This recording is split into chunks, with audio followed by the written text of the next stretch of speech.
আসসালামু আলাইকুম। খুব গুরুত্বপূর্ণ একটি মাসালা জুম্মার নামাজের বিষয়। আমরা জুম্মার নামাজে সর্বশেষ রাকাতে যদি হাজির হই, অর্থাৎ যদি আমাদের প্রথম রাকাত মিস হয়ে যায়, তবে আমরা কিভাবে জুম্মার নামাজ আদায় করব?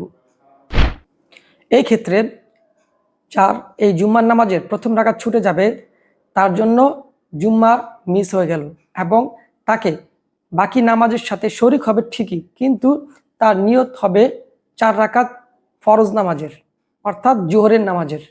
তখন তার জন্য আর জুম্মার নামাজ হবে না, কেননা জুম্মার নামাজ একাকী আদায় করা যায় না এবং জুম্মার নামাজ জামাতের সাথেই সম্পূর্ণটাই আদায় করতে হয়।